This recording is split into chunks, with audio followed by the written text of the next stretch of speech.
എന്റെ മുഖത്ത് ഈ ഒരു സന്തോഷം കാണുമ്പോ നിങ്ങൾക്ക് തോന്നുന്നുണ്ടോ എന്തൊക്കെയോ കാര്യത്തില് വാങ്ങിയിട്ടുണ്ടെന്നുള്ളത്? അതെ ഫ്രണ്ട്സ്. കുറേ നാളായി ഞാൻ ഈ ഒരു വ്ലോഗിങ്ങും കാര്യങ്ങളും ഒക്കെ തുടങ്ങിയെങ്കിലും കുറേ അത്യാവശ്യ സാധനങ്ങൾ എൻ്റെ കയ്യിൽ ഇല്ലായിരുന്നു കേട്ടോ. അപ്പൊ 2 ദിവസം വീട്ടിൽ നിൽക്കാൻ വന്നതാണ്. വീട്ടിൽ നിൽക്കാൻ വരുമ്പോ ആങ്ങളയുമായിട്ട് ഇങ്ങനെ ഒരു പുറത്തുപോക്ക് പതിവുള്ളതാണേ. അപ്പൊ ഞാൻ അവനോട് പറഞ്ഞു, "എടാ എനിക്ക് ഇന്ന ഇന്ന സാധനങ്ങളൊക്കെ വേണോന്ന്." അപ്പൊ അവൻ പറഞ്ഞു, "അതിനെന്താ നമുക്ക് പോയി വാങ്ങിക്കാലോ" എന്ന് പറഞ്ഞ് എറണാകുളത്തോട്ട് പോവാണ്. അപ്പൊ അരൂരത്തെ ആ ഒരു ബ്ലോക്കും കാര്യങ്ങളും കിട്ടാതിരിക്കാൻ വേണ്ടി ഊടുവഴികളിലൂടെയാണ് ഞങ്ങളത് എറണാകുളത്തോട്ട് പോകുന്നത് കേട്ടോ. അപ്പൊ പോകുന്ന സ്ഥലവും കാര്യങ്ങളൊക്കെ ഞാൻ പറഞ്ഞുതരാം.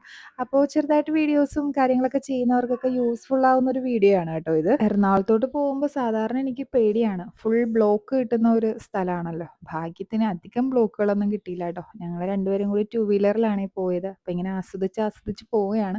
അപ്പൊ നമ്മള് എറണാകുളംകാർക്കൊക്കെ ഈ സ്ഥലം കാണുമ്പോൾ മനസ്സിലാവും ഇത് ഏതാ സ്ഥലം എന്നുള്ളത്. ഞാൻ ആദ്യം വിചാരിച്ചത് ഓൺലൈനായിട്ട് വാങ്ങിക്കാമെന്നാ. അപ്പൊ ആങ്ങളെയാണ് പറഞ്ഞത്, "ദേ നമ്മുടെ ഹാറൂൺ നിൽക്കുന്ന കടയുണ്ട് എറണാകുളത്ത്, നമുക്ക് അവിടെ പോയി വാങ്ങിക്കാമെന്ന്." അപ്പൊ അമ്മായിയുടെ മോനാണ് കേട്ടോ ഹാറൂൺ. അപ്പൊ അവൻ നിൽക്കുന്ന ഷോപ്പിലോട്ടാണ് ഞാൻ ചെന്നത്. അപ്പൊ എനിക്ക് അത്യാവശ്യം വേണ്ട സാധനങ്ങളെല്ലാം ഇവിടെ തന്നെ വാങ്ങിക്കാമെന്ന് വിചാരിച്ച്. അപ്പൊ ദേ ഞാൻ തയ്ച്ച ഡ്രസ്സാണ്. എങ്ങനെയുണ്ട്?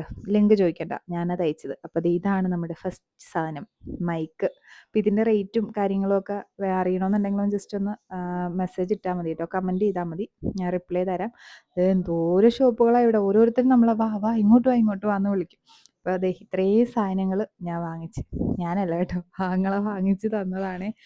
അപ്പോൾ അതെ സാധനങ്ങളൊക്കെ ഇവൻ്റെ കയ്യിൽ നിന്ന് വാങ്ങിച്ച് ഞങ്ങൾ ഇറങ്ങുകയാണ്. അപ്പോൾ വീഡിയോ ഇഷ്ടമായാൽ ലൈക്ക് ചെയ്യാനും പേജ് ഫോളോ ചെയ്യാനും മറക്കല്ലേ.